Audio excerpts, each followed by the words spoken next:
All right, welcome to exercise number 3 of the vocal warm-up that we're doing today. We've done our breathing, we've got the air moving. We've got the second part, the air is being slightly impeded by the vocal cords and they start to vibrate, and that vibration creates a sound. So we've got humming, we've got vowels, open.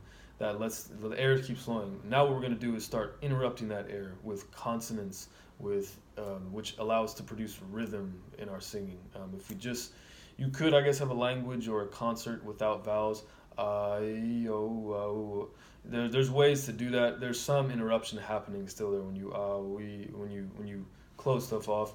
But consonants are really where you're stopping or obstructing the flow of that air in order to create something that's a little more dynamic, that allows for, as I said, rhythmic contrast and variation. So syncing up and tuning in on as to how we're going to interrupt that flow, and every day, in a sense, reminding yourself that that works physically, of how that interruption can work, and going through exercises that actually warm up the muscles that do that interruption, that, like your tongue, like your all these complicated muscles around your jaw, mouth, neck, back to your ears, spine, all these, this whole area that allows you to articulate these various sounds, warming up all of that.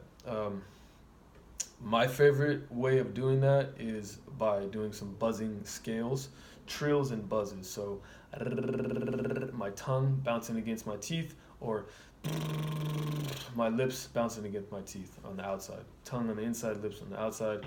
Either way, you're doing what your vocal cords are already doing, buzzing. So I'm double buzzing here. That buzzing, however, in this case, really gets the blood flowing, really gets you ready to say things in a way. I know, you might not feel like, oh, I need help speaking the English language. That's understandable. On stage, on radio, on recording of any kind, or public presentation of any kind, it usually helps to exaggerate your vowels and your consonants and your mouth movements in general. So this is exaggerated mouth movements such that you sound more natural on stage or on a recording or on radio later. So what I start with is, as I said, buzzing or trilling. I alternate between the two, and I come to my piano, and because I'm a piano player, I like to warm up my scales. So I do minor scales and major scales, and my voice at the same time. It helps me really stay in key. If you can play along with some kind of piano, or I will pre-record some stuff for you as well. But if you can play along, that'll help you keep in the key. If you just want to use your piano app and start, just find the note. You can do, if you know what a major scale and a minor scale is, you can start singing those. Your major scale, you probably, even if you don't think you know it, you probably know it. Do, re, mi, fa, sol, la, ti, do, da, da, da, da, da, da, da. Minor scale. Da, da, da, da, da, da, da, da, da, da, da, da, da, da. You have that, we have those intuitively in us, in a sense, even if we don't consciously know our music theory, because Western music uses them all the time. So I'm going to turn back on my metronome and go through minor scales, alternating between a trill and a buzz. Start with a trill, warm my tongue up. Gain 4 in and then 8 out usually.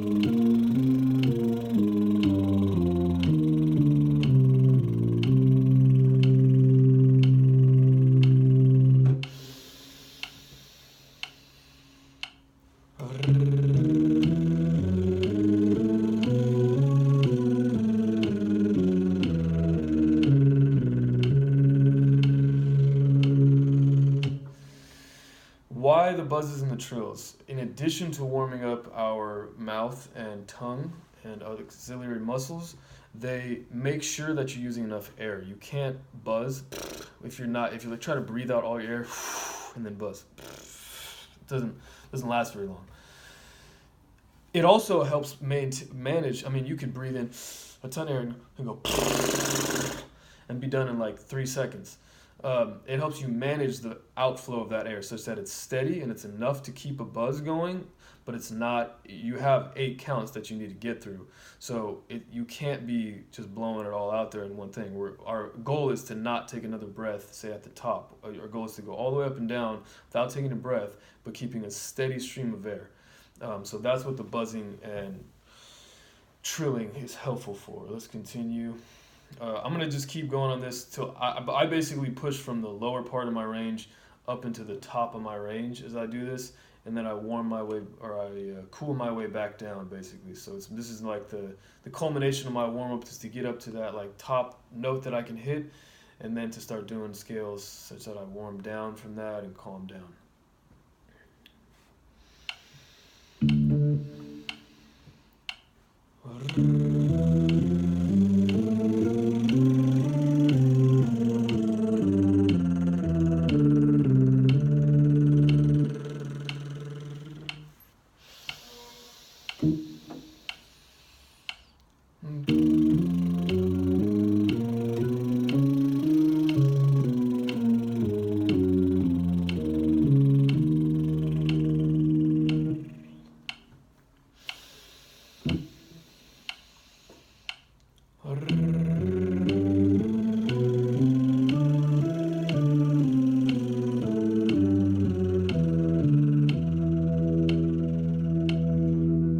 I guess I'm doing 12 counts on these scales, so it's a little more than earlier, 4 and 8. It's 4 and 12 for these.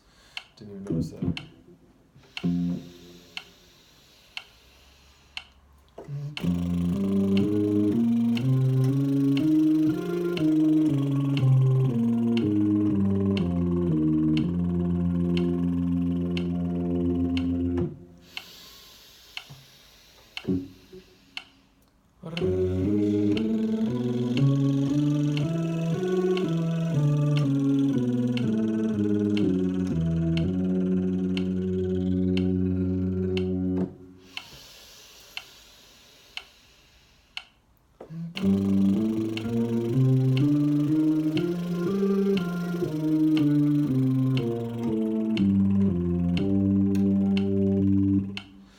Something I forgot to mention as well.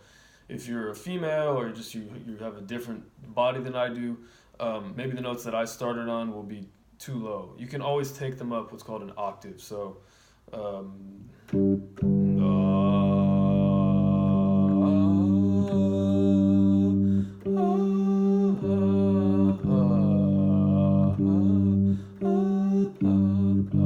the same note. So I could do I could do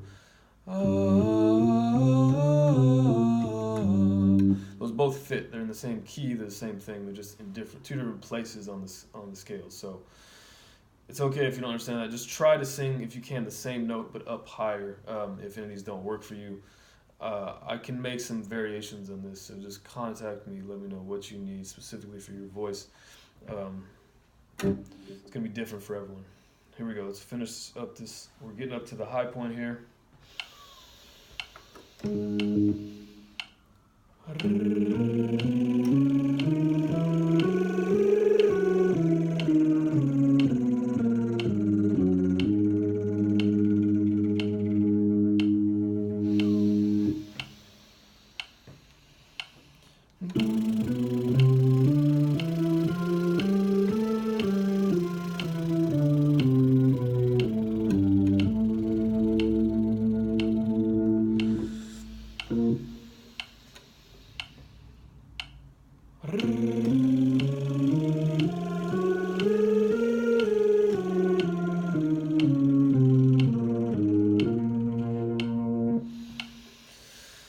So I notice I start to run out of breath a little bit towards those high notes. It feels like what I'm doing is using more air to get a higher note. That's not always something that's helpful. So I'm going to note that for myself and pay attention to it.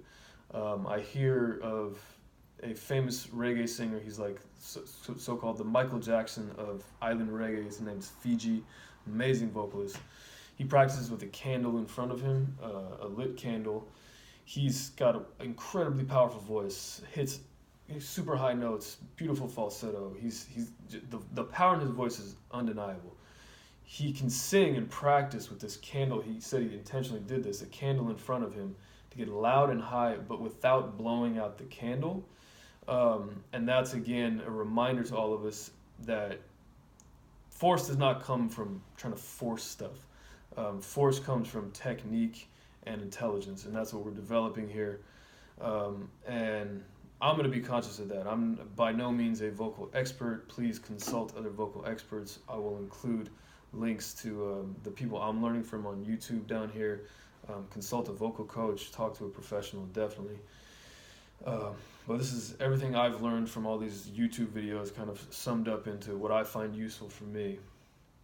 One thing I heard from an amazing vocal coach out of Australia called Dr. Dan is Dr. Dan's Voice Essentials. Love his channel. He bends down as he goes up. He kind of like standing up.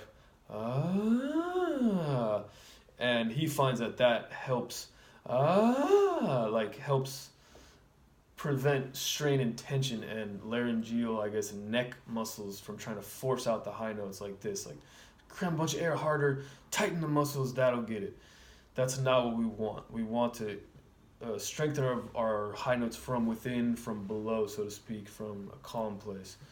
And dropping down, it's hard to be tense if you're doing this for some reason. I found that was a really helpful one. So now we're going to do the rest of the scales on out, on down. This time, what I do is go through my consonants and vary the vowels. So A is in the consonant, so we'll start with B.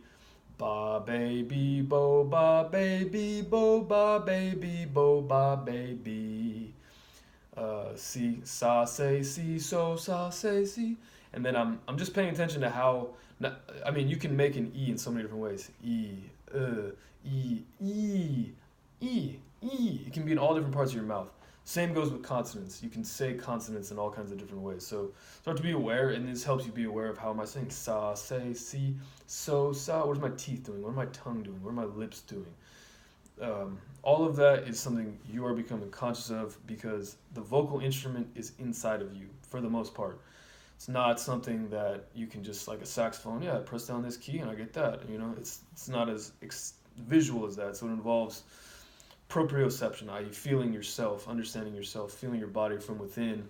And one of the ways you do that is thought experiments, like imagine this. Some of the ways you do that are moving other parts of your body, i.e. dropping down, helps relax other muscles to make sure that there's not tension. There's a lot of different ways, but what we're doing is getting inside, and getting inside the consonants involves, to me, pronouncing them with each vowel in a different way. So on D now, da de di do, da de di do, da de di do, da de di. I'm like, as I'm going up and down, I'm feeling through how do I want to be pronouncing these, and I'm kind of exaggerating them because, as I said, that's what helps cut on stage, on camera. You can't be talking in your normal voice on stage and it sound like someone talking in their normal voice to you at the kitchen table or arguing at the whatever debate.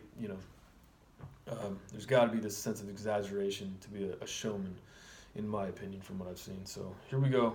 We're going down. Now doing major scales. We're going to start on Fa.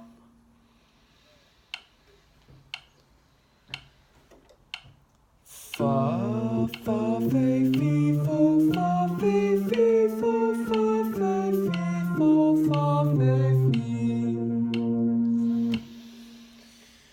I noticed my breath got a little airy and whispery up there, and kind of wispy, so I'm gonna just pay attention to that. Just be noting what you're noticing about your voice, and especially when it starts to strain and get into those high notes, be real careful, real attentive to what you're doing, because you don't just unconsciously want to be pushing up against that ceiling. That hurts. Ha, hey, he, ho. I'm a G, sorry. Ga, ge, gi, go, ga, ge, gi, go, ga, ge, gi, go, ga, ge, gi. So I was getting kind of whispery up there. Now I felt as I got into the bottom that I finally fell into my voice and got out of the whisper thing. So on this next one, I'm going to try even more to get out of the whisper, and it's going to be difficult because it's a H. Ha, hey, he. So it's the whisperiest of all the consonants. We'll see if we can get non-whispery with this whisperiest of the consonants. Ha hey hee ho, ha hey hee ho, ha hey hee ho, ha hey hee. So I started to run out of breath there. That means I'm going to pay more attention to how deep of a breath I take and then be more conscious of managing it evenly as I go up and down.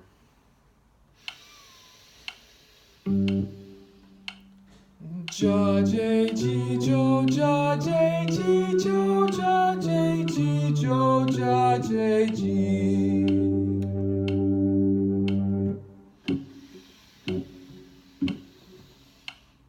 Ka ke kiko, ka ke kiko, ka ke kiko, ka ke ki. I'm noticing right now, like I have a tone that I don't find pleasant. I don't find that tone attractive. So do I want to practice like that? Not in general. There's certain things like my nya. Yeah, you're not going to always be doing attractive things, but if I'm trying to make a beautiful sound and it's not coming out beautiful, I'm going to notice that. I'm not going to beat myself up. I'm not going to freak out. I'm just going to be like, all right, why could that be? Let me feel in that next time. So this next one, what vowel are we on? Let's say la. I'm going to see if I can get a little prettier and more controlled. La lay li lo, la lay li lo, la lay li lo, la lay li. It's a little bit better. All right. I'm still not sure exactly why. If you guys know, if you have ideas on these, please. This is my intent to start a dialogue with the world on vocal improvement, and would love to hear your thoughts on why I don't sound very pretty sometimes.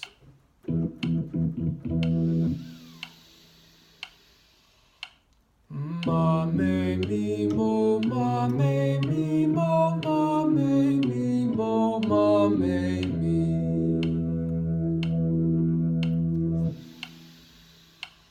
That's better. I'm getting now into my mid-range, what I hear often called like chest voice or mixed voice.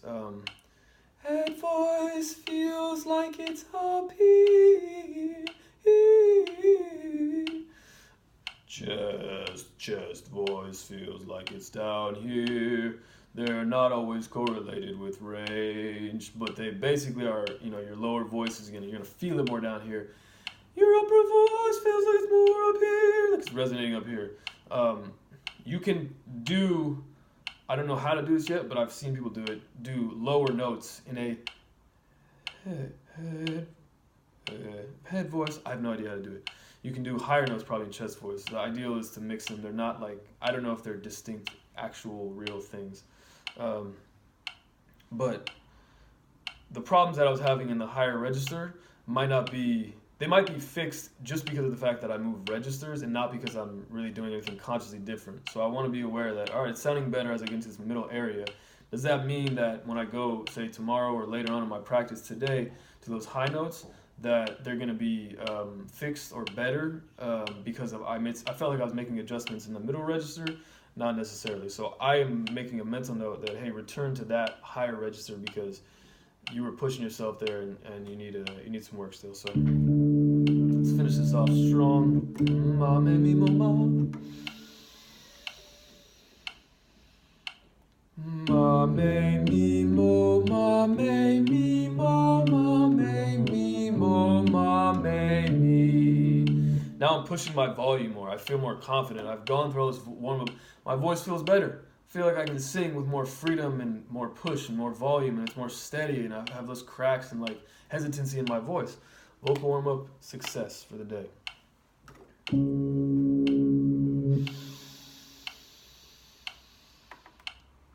Na ne ni no, na ne ni no, na ne ni no, na ne ni.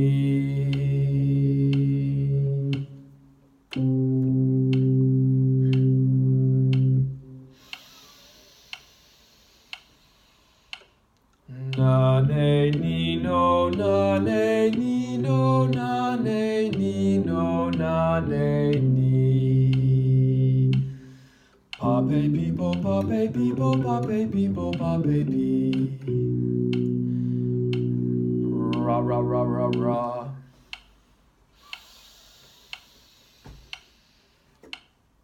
Ra re, re, ro, ra, re, re, ro, ra, re, re, ro, ra, re, re.